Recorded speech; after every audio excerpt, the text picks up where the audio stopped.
ന്യൂഡൽഹിയിൽ നിന്ന് തിരുവനന്തപുരത്തേക്കെത്തിയ കേരള എക്സ്പ്രസിൽ അസം സ്വദേശിനിയായ റുക്സാന ബീഗം എന്ന 21കാരി 4 കിലോ കഞ്ചാവുമായി പിടിയിലായ സംഭവം കേരളം നേരിടുന്ന അതീവ ഗൗരവകരമായ ഒരു സുരക്ഷാ ഭീഷണിയാണ്.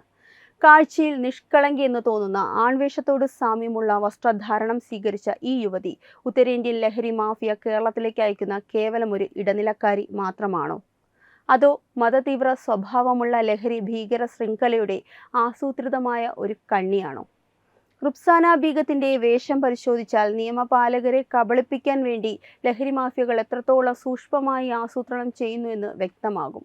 പൊതുവെ ലഹരിക്കടത്തുമായി ബന്ധപ്പെട്ട വാർത്തകളിൽ കാണാറുള്ള സ്ത്രീകളുടെ വേഷവിധാനങ്ങളിൽ നിന്നും വ്യത്യസ്തമായി മുടിയൊക്കെ വെട്ടി വളരെ ലളിതമായ ആൺവേഷത്തോട് ചേർന്ന് നിൽക്കുന്ന രീതിയിലുള്ള വസ്ത്രധാരണമാണ് ഇവർ തിരഞ്ഞെടുത്തിരിക്കുന്നത്.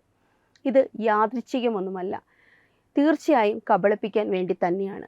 റെയിൽവേ സ്റ്റേഷനുകളിലും ട്രെയിനുകളിലും സുരക്ഷാ ഉദ്യോഗസ്ഥരുടെ ദൃഷ്ടിയിൽപ്പെടാതെ ലഹരിമരുന്ന് കടത്താൻ സ്ത്രീകളെ മാഫിയകൾ കരുവാക്കുന്നത് കാലാകാലങ്ങളായുള്ള രീതിയാണ്.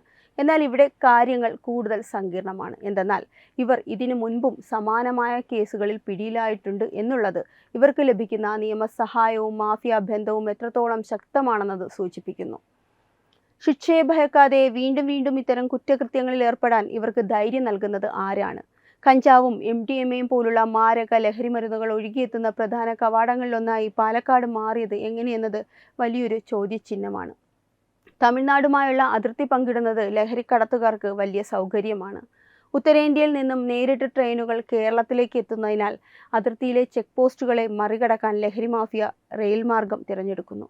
പിടിക്കപ്പെട്ടാൽ പോലും ജാമ്യത്തിലിറങ്ങി വീണ്ടും ലഹരി ശൃംഖലയിലേക്ക് തിരിച്ചു വരാനുള്ള എല്ലാ സഹായങ്ങളും ഇവർക്ക് ലഭിക്കുന്നുമുണ്ട്. ലഹരി വ്യാപാരത്തിന് പിന്നിൽ കേവലം പണമുണ്ടാക്കൽ മാത്രമല്ല, ഒരു ജനതയുടെ യുവതലമുറയെ അസ്ഥിരപ്പെടുത്തുക എന്ന ലക്ഷ്യം കൂടിയുണ്ട്.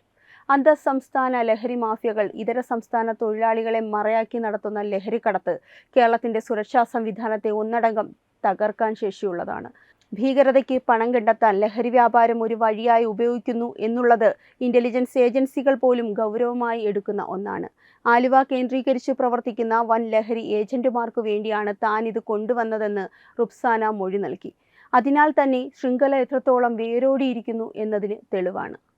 കുറ്റവാളികളുടെ ഈ സുരക്ഷാ കവചം എന്താണ്? റുക്സാന ബീഗം പോലെയുള്ളവർ ആവർത്തിച്ച് പിടിയിലാകുമ്പോഴും അവർ പുറത്തിറങ്ങി വീണ്ടും വീണ്ടും ലഹരി കടത്തുന്നത് നിയമവ്യവസ്ഥയിലെ വീഴ്ചകളിലേക്കാണ് വിരൽ ചൂണ്ടുന്നത്.